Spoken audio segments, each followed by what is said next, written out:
First, I would like to thank the organizer, Balipara Foundation, for letting me to speak on a very pertinent topic. Nextly, before I move on to my topic, basically I would like to clarify one first thing that this is not a kind of academic presentation, which is a very quick presentation, as we know. And secondly, the whole thing is at still idea level. Implementation and data generation is still to be done. I'll just give up the very briefly of the background of working on this particular area. Basically, I'm a physics student. I did my PhD in astronomy and astrophysics. But in later years of my academic life, in last few years, I'm moving into climate science because that is quite related to our day-to-day life. So while working with the data, different sets of data, different models, different rainfall models, different I was doing a project of rainfall modeling of Meghalaya. And during that period, I happened to be worked on several early warning systems, say flood early warning system and all. So what I find out that whatever climate change and all climate scenarios we are talking about, basically climate is that part of the thing that is affecting our day-to-day life. So it's from last long years we are interacting with the climate. But what I find out in academic research as well as engineering research, what we have find out that our local knowledges about the climates and say different indigenous knowledges are missing. So then I thought that why not we can incorporate the local knowledges of climate with the whatever as a scientist what we are doing. So that's how the thing has come up. First I would like to tell you that I'll just explain you about the why it is so important to us right now.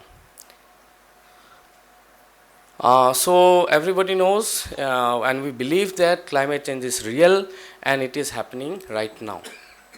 So if the situation is disastrous, different scenarios have been we are seeing in last couple of years. So there are certain things we are working on, different people are working on throughout the world. So basically the thrust areas are mitigation, adaptation and resilience. So in that case, I just would like to mention here that although when we talk about the climate and climate change, it's a global phenomenon.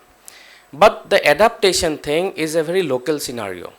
So in that case, say whatever the adaptation measures we need to take, all these are determined by specific circumstances of that local area and the specific impact which its family, its community, its city, its new younger boys experiencing.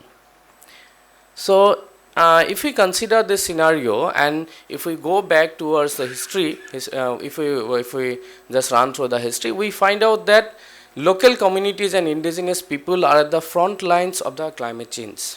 They are experiencing the first hand impacts of climate change today. So it's really very important for the knowledge and experience to complement the science that is continuing to evolve. So we are not doing that part right now. It's a very new concept actually. So their experience will inform the planning and implementation of different adaptation scenarios which is going forward. So what we need the first hand knowledge of the communities which basically can ensure the adaptation measures which will become effective and increase the resilience part.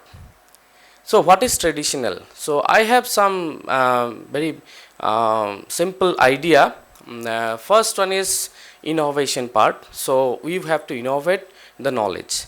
Then it has become a culture because we are as a indigenous community, we are a close observer and we are interacting with nature very closely. Then we have different human and animal experiences from long years. Then these things are tested by human and there are certain oral literature also. So I'll club with this both the slides. Then what is traditional climate knowledge? So there is basically we find out that locally we normally forecast the weather. Say if I'm a farmer, if I'm going somewhere, so from my own experience I will find out okay it is going to rain or what. Then similarly, the knowledge of the traditional communities about agriculture and forest, then river systems and water bodies, and you will find out that if you go to villages, people are very much aware of the seasons, days and nights, time and space. And similarly, we have a different unconventional and extreme weather events that we have interacted earlier. So then there is rainfall, heat waves, winds and dew. So before going into the basic ideas of this climate change scenario, I'll just give you a simple idea that how things can be understood better. Say Assam is very prone to floods. So if I am if I am from a traditional community, if I go for say a livestock farm or something else, so we have find out that what we call chickens, the farm, chicken farm. So that is basically quite you will find everywhere. So during the flood, all things washed away, right? But at the same time, if we are not going to that thing, and if we say take a we consider the duck farms, ducks. So ducks can swim in the water. So in that way, I can save my farm as well, and at the same time, the adaptation thing also will be working fine. So that is the scenario that the local knowledges that we do not know about it. When I'm visiting the village, I asked one old fellow. Then he said different things. After that, he told me no. If the flood will come, heavy flood will come, and that is a very high level area. Then also he is saying that flood can come to this area as well. Majuli is different. Majuli is quite prone to this thing. But I am talking about an area near to the Nagaland border. There also the old fellow is telling me that if the flood comes, that means he has some experience of that. And that we are seeing recent Golaghat floods. The water from NIPCO, the water has been released, so the flood has happened. So in that way, what my model is that first we have to collect, we have to do some field research, and we have to collect the data, then we have to segregate, then we have to disseminate, and then we can create a model so that the local knowledge of a particular community, of a particular area can be generated, and that can be feed into the scientific models. Say for example, if I am doing a studies on floods, so the different scientists are doing. So say Dhemaji and Lakhimpur area. So in that case, if I can give some local knowledges and local data, and which can actually interpret their models far better, and what will happen at the precision level of the scientific research, that can be done in a effective way. So that is the idea of the whole thing. So we have find out that the knowledge held by indigenous communities can show us things that science cannot always detect. Sometime say at the local level, say satellite imageries, we cannot go to the village level right now. So but it can be detected now with the help of different techniques. So we can club together and find out some solution for that. So the traditional climate knowledge can search for the missing links of contemporary climate science, the basically the academic research, and the knowledge held by the indigenous communities, which can be tested and used by the scientists and engineers. So there are certain benefits. I have just put it out to understand how this can be beneficial. So we can find out some new unexplored traditional adaptation techniques which can be beneficial in the coming years. And secondly, we can create some climate resilient systems and models. Then we can evolve new sets of knowledge which can be fitted into new climate policies, and we can implement them. Then local knowledge and adaptation techniques can be applied elsewhere as well. This is quite important because we have seen different, although globally it might be we are in a distant area, but some of the climate, say Myanmar and Assam climate is almost similar. So whatever adaptation technique in Myanmar is being used, so we can test that thing in our areas as well. So this is a brief presentation. Briefly, I have spoken about basically I want to aware people about whatever adaptation thing and that whatever project is going on. We should get some knowledge of local climate from the local people. That will be quite beneficial for scientists in the coming years. Thank you so much.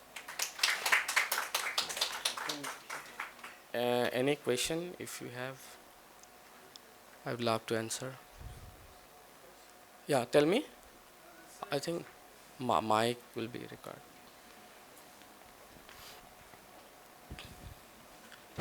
Yeah. Thank you, sir, for your insight presentation.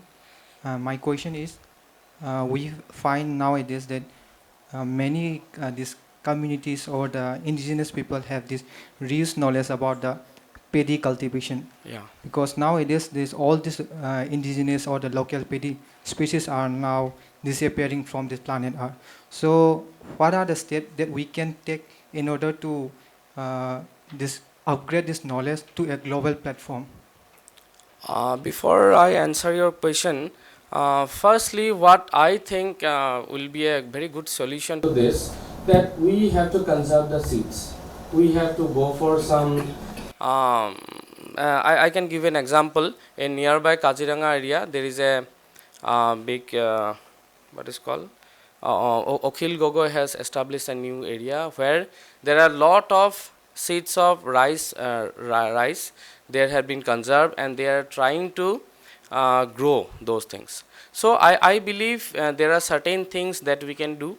And secondly, what I believe that although there are different scientific methods are there for agriculture, I believe still the local knowledge is quite important. So even in implementation of different new policies by the agriculture government department from agriculture, I believe that local knowledge should be incorporated. Say we cannot grow some other seed in where basically say that is quite I don't know much about agriculture, but still I believe that in agriculture fields where we can grow the rice, we can grow some other seeds as well in different seasons. So I believe first thing we need to do some conservation thing, and we have to check before we put those seeds into our fields that if these are suitable or not. Yeah, sure. So you said that traditional knowledge systems can bridge gaps Yeah. that science has, Yeah, right? yeah. But so, I mean, I'm trying to understand. So these traditional knowledge systems are gained over centuries worth of local experience.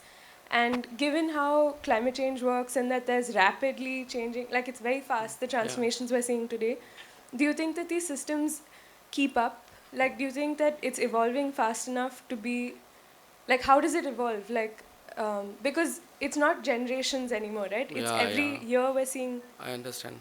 weather changes. So how do you think it works now?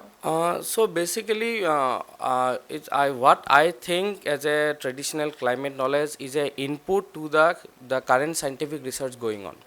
So it may not be the major area of research. So in the whatever we are doing as a different scientists are doing to work on the situation of climate change. So we can help in some way, so that I have already told the climate change whole scenario is global, but locally we can try for the adaptation part. We can create some resiliences, climate resilience system. So in that way, that's what I told you that these things where we can apply. So basic scientific work will be going on. So that is for sure.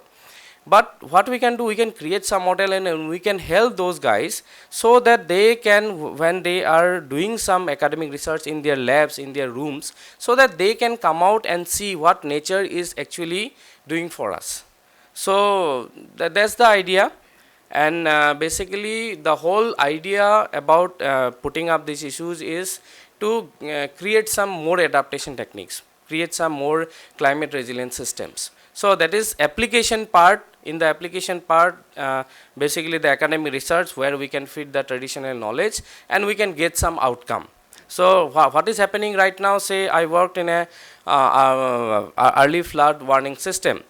that system is ready, but that is not helping much to the indigenous communities. So in that case, that local knowledge can help to cope up with the situation in a more effective way. I think it's okay. Yeah, thank you.